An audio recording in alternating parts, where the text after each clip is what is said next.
嗨，大家伙儿早喽！6月26号星期四，今天轻松跑。今天的话题跟大家聊聊疲劳的调整，或者说的大点的词儿叫疲劳管理。不过我觉得，可能我的节目的更多的价值是跟大家分享疲劳时候是什么感觉。这样呢，还是那句话。屏幕前的您有一天也有这感觉的时候，就不用太担心。我周日还有一场马拉松比赛呢，但是基本上1-2天就能调整过来。又开始下雨了，我出来的时候还没下呢。但今天穿了一件这样的这种背心，内道的这个号码，这种背心我这个是 S 的。但是很角色那种竞速背心我就得穿 M 的 ，S 的就完全不行。这个会感觉稍微小一点点，就短一点点。你看，到这儿，我还有一件一模一样 M 号的，回头再试试，还没拆。我记得上一次穿这种款的背心还是我的第一件的那个 Oregon。那时候 Oregon 的官网还不卖他们的竞速背心，就是那种，就这种。那年北京半马穿的它，那年跑了，忘了1小时20多还是1小时30多，就是我照片里意外发现和袁大都的马老师同框的那一次。今天穿了一双慢跑鞋，但是这双鞋现在还不能给大家看到，回头咱们再聊。今天是真的觉得累了，其实昨天就累，就这段时间一直就不是一个特别好的身体状态。这2天跳出来这个训练节奏以后，我会自己反思，对，我会自己反思，就是有没有做到训练本身的目的。因为有时候我会这样跟自己讨论这个问题，就是大多数人，包括我，很多时候我们认为的那个强度大或者有点冒进，其实还没到，很多时候是精神先脆弱。所以呢，这段时间练的就比较狠，再加上周末的那场场地赛，那场场地赛消耗巨大。那天你们看我跑完以后都差点就趴在地下了，要不是因为那个跑道晒得太烫了，我当时想过要不要躺下，后来一想会不会烫伤啊，因为真的太热了，所以就没有躺下，而且躺下怕起不来了，一点劲儿都没了。那场比赛消耗巨大，虽然这一周整体跑量很少，这一周加上一场比赛可能也就100公里，对我来说不多的，所以可能就是疲劳积累。它是一种什么感觉呢？就是首先你的精神不兴奋，这是第一，精神不兴奋。第二是你会觉得就是它不是肌肉疼，和马拉松赛后那种疲劳不一样的。马拉松赛后那种疲劳是我真的觉得累了，就像你干了一天活，然后腰酸背疼，对吧？或者是说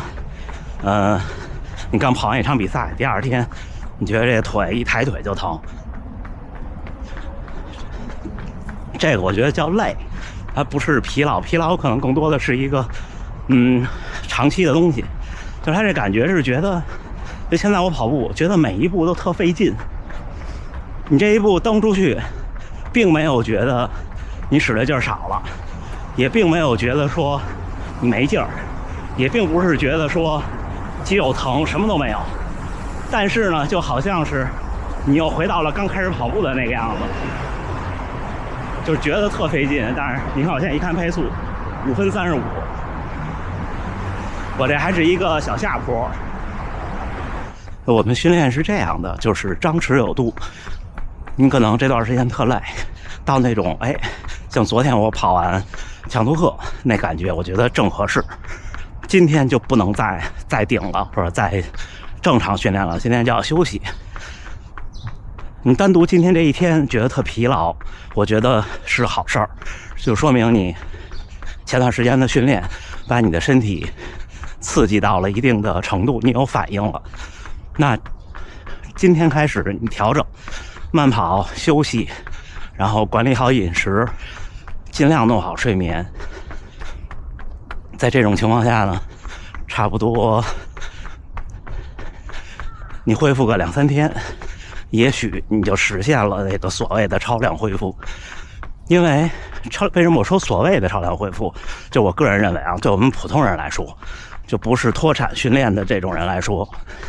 想做好超量恢复其实是很难的一件事儿，因为你把握不好那个度。今天就跟大家分享的是这疲劳的这个度，就是你跑强度课的时候，像昨天我那状态，会觉得有一点点累，有一点点没有精神动力，就仅限于一点点，就是它不会影响你，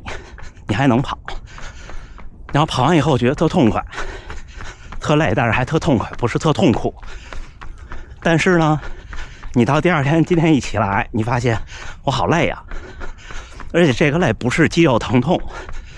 不是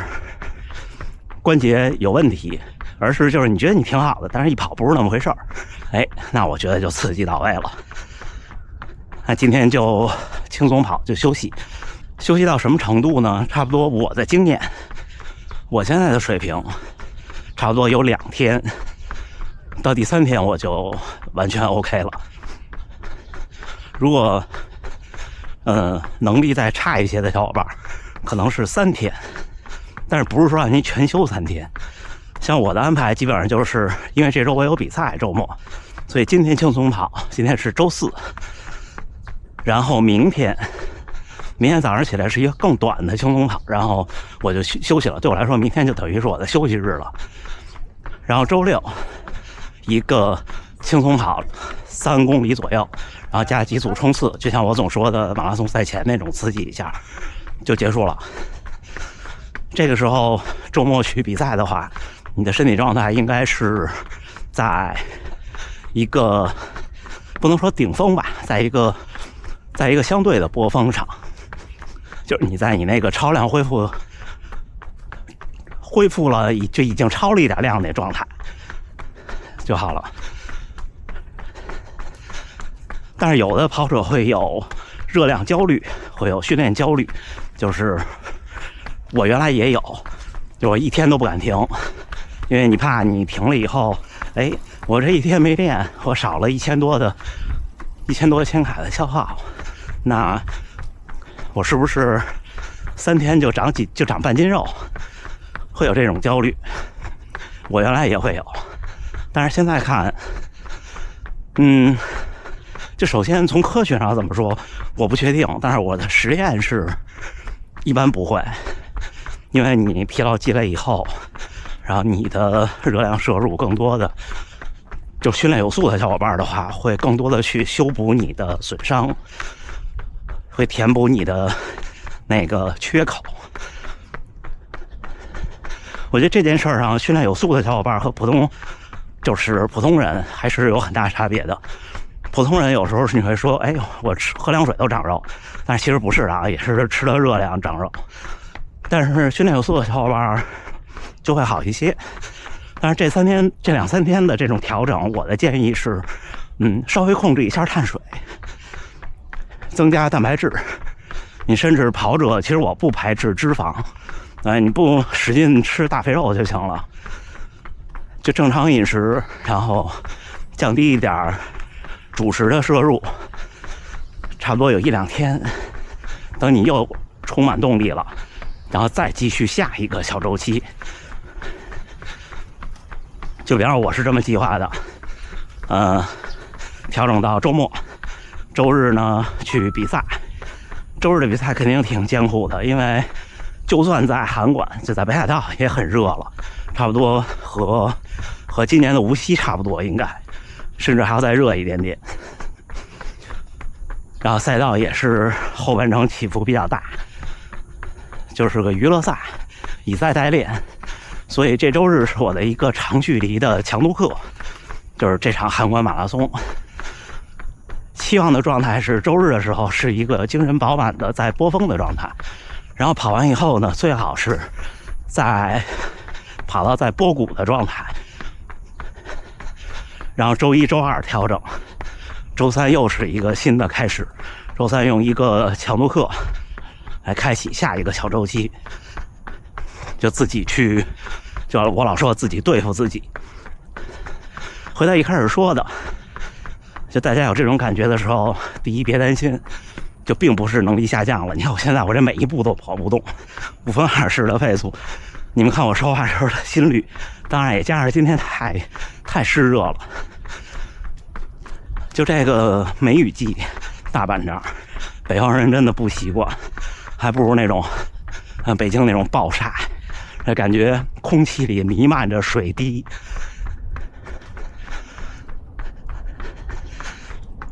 你现在让我想昨天的那个强度课是怎么跑的，我也有点含糊。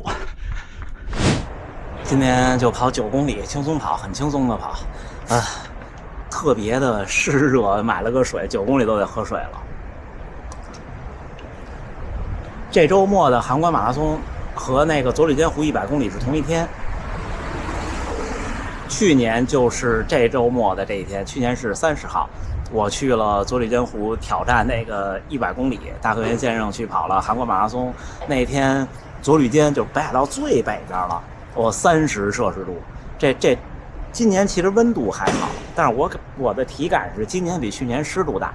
我记得去年我在大阪城训练那个50公里，差不多就是1个月前，感觉还是那种阳光明媚。这已经好几天没有大太阳了，就是这种就是阴沉沉的，一会儿下点雨，一会儿下点雨，一会儿下点雨。疲劳管理这个事情也会和这个天气这种体感有关系，就是如果温湿度特别大、特闷热的时候，会觉得更累。另外就是受伤，其实实话实说啊，跑到我这个程度的小伙伴应该有这个感觉，就是好像不那么容易受伤了。就是你不会太多时候因为疲劳受伤了，除非是那种特别冒进，但是冒进的小伙伴练到我这程度，心里也都明白他现在强度大了。但是他可能他要的那个东西不一样，所以导致他可能会去更多的冒险。就冒险我觉得没问题，你看我李教练之前分享也说，适当的冒险是对的，因为你只有冒险你才能获得更多的东西。所以我觉得训练有素的小伙伴不用太因为1-2次的感觉疲劳管理没有做好而太担心受伤，因为你身体会提醒你。但是初跑者的小伙伴们一定，我看过很多就是尝到点甜头，比方说我从一开始跑不动到每天我都能跑了，到那种很多小伙伴一开始会有那种我是个永动机了，我可以一直跑下去了那个感觉，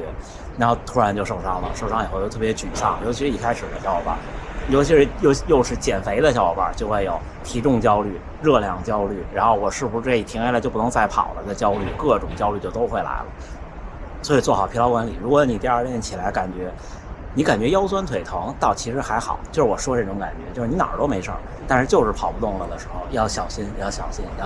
好吗？那这么着，明天可能会，我不知道能不能来得及更新了，因为11点的飞机。对，明天咱们关注我的动态吧，好吗？那最后还是祝大家能努力生活，健康平安，咱们下回再见。